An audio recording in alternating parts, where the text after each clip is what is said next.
Hello दोस्तों, स्वागत है आपका हमारे YouTube चैनल पर। दोस्तों, ये आपको जो अभी वीडियो में दिखाया जा रहा है, ये छोटी सी चीज़ आपके पूरे घर को बचाएगी, आपके बीम कॉलम स्लैब की लाइफ को बढ़ा देगी। और अगर आप इस छोटी सी चीज़ को इग्नोर करेंगे तो जैसा आपको इमेज में दिखाया जा रहा है, कुछ इस तरीके से आपका घर के कंस्ट्रक्शन का जो घर बनवा रहे हैं उसका कुछ इस तरीके का हाल होगा। टोटल पैसा वेस्ट, जान माल का भारी नुकसान, और जो आपका कंस्ट्रक्शन में टाइम लगा, जो पैसा लगा, वो सब चीज़ आपका वेस्ट हो जाता है। सिर्फ इस छोटी सी चीज़ को लोग इग्नोर करते हैं और इतनी बड़ी नुकसानी, इतनी बड़ी गलती का खामियाजा उनको भुगतना पड़ता है। अगर आप भी चाहते हैं कि आपके कंस्ट्रक्शन में कोई इस तरीके की गलती ना हो तो आप इस हमारे छोटे से वीडियो को एंड तक ज़रूर देखिएगा। आप अच्छी तरीके से समझ पाएंगे कि क्यों मैंने ऐसी सारी स्टेटमेंट को स्टार्टिंग में दिया। जो आपको वीडियो में दिखाया जा रहा है, जिसको कवर ब्लॉक बोला जाता है, ये कंक्रीट का बना होता है और इसका यूज़ हम करते हैं बीम, कॉलम, स्लैब, यानी जो भी हमारे आरसीसी मेंबर है, लिंटल बीम है, स्लैब बीम है, कॉलम है, हर जगह जहां भी हमारा आरसीसी मेंबर होता है वहां पर हम जो है कवर ब्लॉक का यूज करते हैं। जो आप ये स्लैब का इमेज आपको दिखाया जा रहा है, ये आपने सोशल मीडिया पर कभी ना कभी या फिर इससे रिलेटेड कोई ना कोई इस तरीके का वीडियो जरूर देखा होगा या फिर इमेज जरूर देखा होगा। अब इस इमेज में आपको क्या दिखाया जा रहा है? इस इमेज में आपको दिखाया जा रहा है कि एक स्लैब है और स्लैब का जो बॉटम पोर्शन होता है उसको हम सीलिंग बोलते हैं। तो आप देख सकते हैं कि दिखाया जा रहा है कि सीलिंग का जो भी कंक्रीट था वो कंक्रीट फॉल होकर के नीचे गिर गया है, और जो भी अंदर हमारे रेनफोर्समेंट पड़े थे जब स्लैब की कास्टिंग करी गई थी, तो जो सरिया यूज हुआ था वो सरिया भी दिखाई दे रहा है। और सरिये की हालत आप देख सकते हैं, सरिया में जंग लग चुका है। तो ये क्यों होता है? देखिए, जब यहां पर स्लैब की कास्टिंग करी गई तो स्लैब की कास्टिंग जब करी गई तो स्टील को ऊपर नहीं उठाया गया। स्टील बिल्कुल स्लैब के बॉटम में आ गया।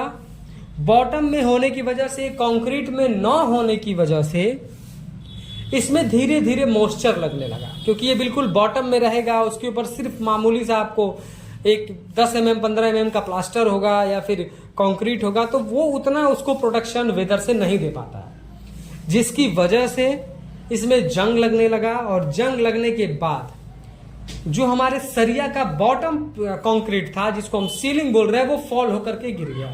क्योंकि सरिया के जंग लगने की वजह से इसकी कंक्रीट जो है वो खराब हुई। कंक्रीट खराब होने की वजह से वो बॉटम की तरफ टुकड़े में टूट करके गिर गई। ये हुआ ये कि जब स्लैब की कास्टिंग करी गई तो स्टील को बिल्कुल बॉटम में रखा गया। यही सबसे बड़ी मिस्टेक थी। स्टील का सरिया जब स्लैब का सरिया यानी स्टील जब बॉटम में आएगा तो इस तरीके की दिक्कत आपको देखने को मिलेगी।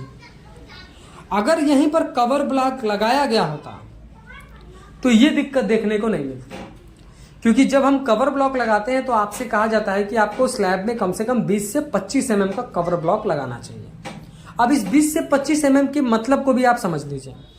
जो हम स्लैब की कास्टिंग कर रहे हैं, उस स्लैब की कास्टिंग में जो हम एग्रीगेट यूज करते हैं वही हमारा सबसे बड़ा जो है वो पार्ट होता है। हमारा सैंड छोटा छोटा होता है, हमारा सीमेंट बिल्कुल पाउडर की तरह होता है, लेकिन जो हम एग्रीगेट यूज करते हैं, जो हम गिट्टी यूज करते हैं, वो 12 से 15 mm 18 mm वाली यूज करते हैं। इसीलिए कहा जाता है कि आप 20 mm का कवर ब्लॉक लगाइए, ताकि जो हमारा गिट्टी है, एग्रीगेट, वो अच्छी तरीके से हमारे स्टील के नीचे तक आ पाए। और स्टील के नीचे तक कैसे हमारा एग्रीगेट आ पाएगा जो कंक्रीट में मिक्स है? जब हमारा स्टील के नीचे हमारे एग्रीगेट के साइज से ज्यादा जगह होगा। अब एग्रीगेट की साइज है 15 mm, हमने कवर ब्लॉक लगा दिया, यानी हमने नीचे गैप दे दिया 20 mm का, 25 mm का, तो आराम से हमारा कंक्रीट 20 से 25 mm 1 इंच के आसपास आ जाता है। तो यही हम 20-25 mm इसीलिए कहा जाता है। अब जब आप कवर ब्लॉक लगा देंगे, 1 स्क्वायर मीटर में आपको 7 से 8 कवर ब्लॉक लगाने चाहिए, यानी 1 मीटर बाई 1 मीटर के स्पेस में आपको 6 से 7 कवर ब्लॉक लगाने चाहिए। अगर आप ये कवर ब्लॉक लगा देंगे तो आपका स्टील टंग जाता है ऊपर की तरफ। आप कुछ लोग कहेंगे तो इसके लिए स्टील कवर ब्लॉक लगाने की क्या ज़रूरत है, हम गिट्टी लगा देंगे, हम लकड़ी के टुकड़े लगा देंगे। तो आप इन दोनों चीज़ को समझिए। गिट्टी लगा देंगे तो गिट्टी की साइज सेम नहीं होती है और उस पर उस तरह के खांचे नहीं बने होते हैं जिसपे स्टील अच्छी तरीके से रेस्ट कर पाए। और जो आप कवर ब्लॉक देख रहे हैं, इस कवर ब्लॉक में आप देखिए कितनी अच्छी तरीके से ये गैप बनाए गए हैं, जैसा आपको वीडियो में दिखाया जा रहा है। तो इसमें बहुत ही इजी तरीके से आपका स्टील आकर के बैठ जाता है। आप कवर ब्लॉक लगा दिया आपने, आपकी स्टील पूरे स्लैब की जो है वो 1 इंच ऊपर हो गई, आपने कंक्रीटिंग कर दिया, कंक्रीट 1 इंच नीचे आ गया, वो इनफ प्रोटेक्शन प्रोवाइड कर सकता है, उस स्लैब में लगे हुए स्टील को मॉइस्चर से बचा सकता है। तो इस तरीके का काम अगर आप करते हैं तो आपके कंस्ट्रक्शन में इस तरीके की मिस्टेक नहीं होगी।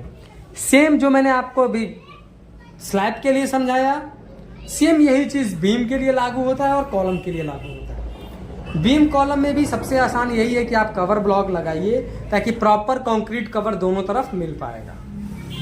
कॉलम में बहुत इंपॉर्टेंट होता है क्योंकि कॉलम में अगर आप कवर ब्लॉक नहीं लगाएंगे तो स्टील की अलाइनमेंट खराब हो जाती है। स्टील के अलाइनमेंट को सीधा करने के लिए भी कवर ब्लॉक लगाना बहुत इंपॉर्टेंट है और प्रॉपर कंक्रीटिंग भी हो पाती है। तो ये कुछ आज का हमारा टॉपिक था दोस्तों। उम्मीद करता हूँ कि टॉपिक आपको पसंद आया होगा और वीडियो भी पसंद आया होगा। वीडियो पसंद आया होगा तो प्लीज़ वीडियो को लाइक कर दें और अगर चैनल पर नए हैं, कंस्ट्रक्शन से रिलेटेड ऐसे ही इंफॉर्मेटिव वीडियोज इन फ्यूचर देखना चाहते हैं तो प्लीज़ चैनल को सब्सक्राइब करके बेल नोटिफिकेशन को ऑल पर प्रेस कर दें। Thank you.